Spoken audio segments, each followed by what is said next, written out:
Hai guys, apa kabar? Mudah-mudahan semua pada sehat ya kan?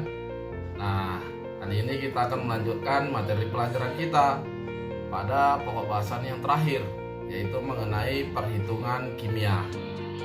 Nah, untuk memahami perhitungan kimia ini, tentu kalian harus ingat dulu pelajaran sebelumnya, yaitu mengenai materi hukum-hukum dasar kimia, juga materi tentang persamaan reaksi kimia. Jadi semuanya itu merupakan materi prasyarat untuk mempelajari perhitungan kimia. Oke, bagaimana perhitungan kimia itu? Mari kita pelajari. Nah, yang pertama kan kita pelajari dalam perhitungan kimia adalah mengenai stoikiometri atau biasa disebut dengan konsep mol. Ya, dengarkan penjelasan saya mengenai konsep mol. Ya, baik, kali ini kita akan belajar tentang konsep mol. Ya, mol itu mol menyatakan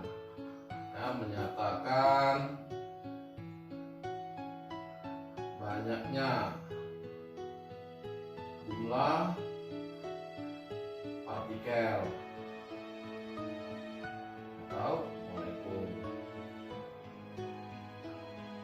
Nah, mol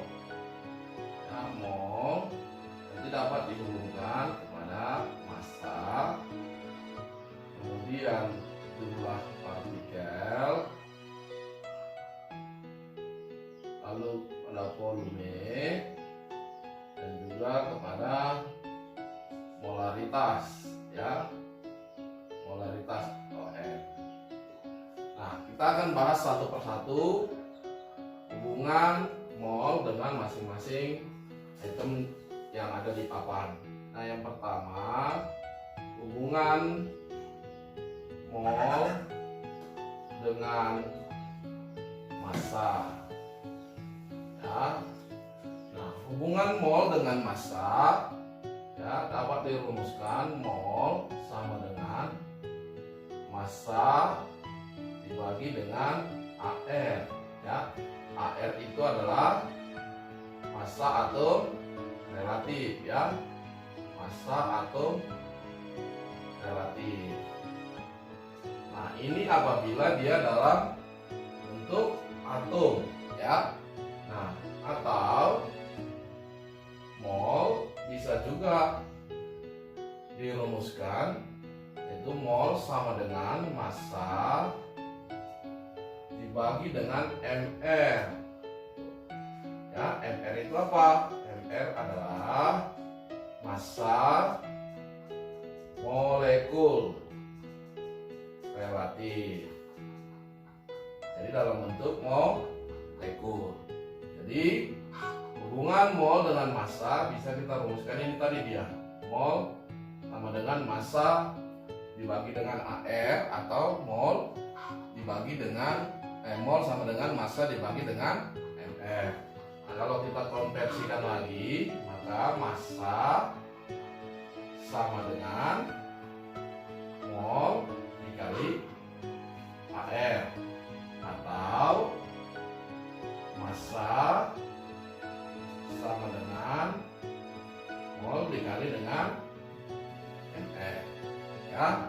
Atau kita ubah lagi, kita konversikan lagi, AR sama dengan, ya, massa dibagi dengan mol, mR sama dengan, ya, massa dibagi dengan mol juga.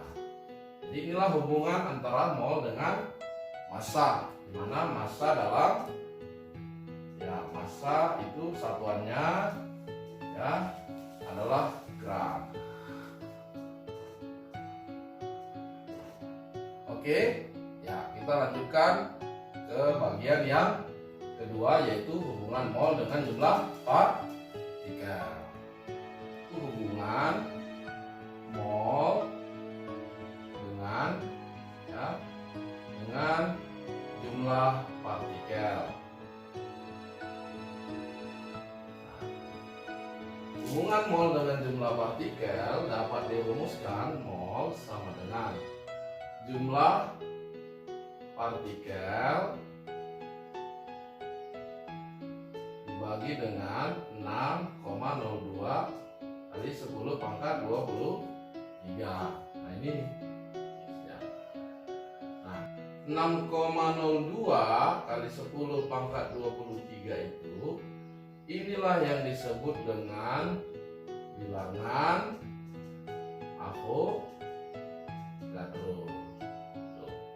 Ya.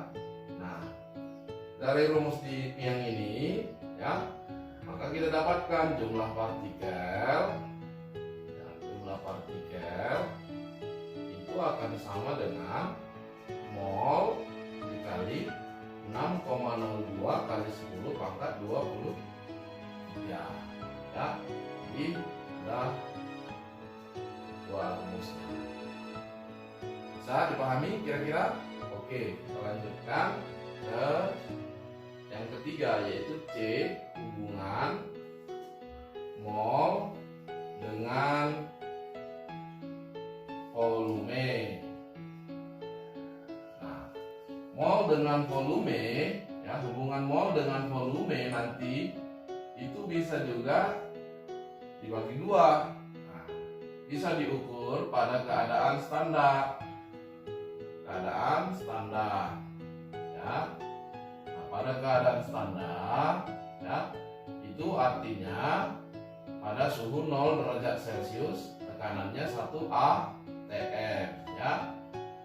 Ingat sekali lagi, keadaan standar itu suhunya 0 derajat Celcius tekanannya 1 atm. Nah, yang kedua keadaan ya, keadaan tidak standar ya, tidak standar.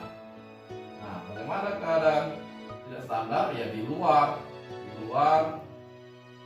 0 derajat Celcius dan 1 atm, pokoknya tidak pada keadaan ini gitu.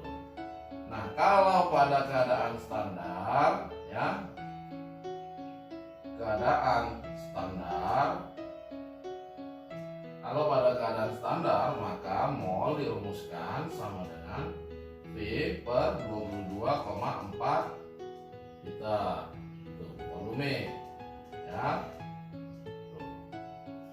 Nah, dari sini bisa kita dapat juga berarti volume atau V sama dengan mol dikali 22,4 liter ya. Nah, kalau keadaannya tidak standar,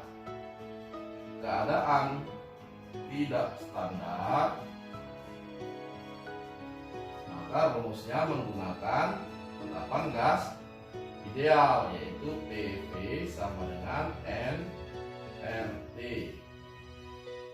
ya. Ya, nRT di mana N akan sama dengan PV per RT. Ini. Ya. N itu akan sama dengan mol. Ya, P itu adalah tekanan dalam satuan atm ya, tekanan dalam atm. Nah, V volume dalam liter. Nah, R sama dengan tetapan Rydberg ya, itu 0,082 ya, liter atm per Kelvin mol ya, Kelvin mol. Nah, T itu sama dengan suhu dalam Kelvin ya. Nah, suhu dalam Kelvin itu sama dengan derajat Celcius tambah 273 ya. Nah, itulah hubungan mol dengan massa, dengan jumlah partikel dan dengan volume ya. Kita lanjutkan dengan hubungan mol dengan molaritas.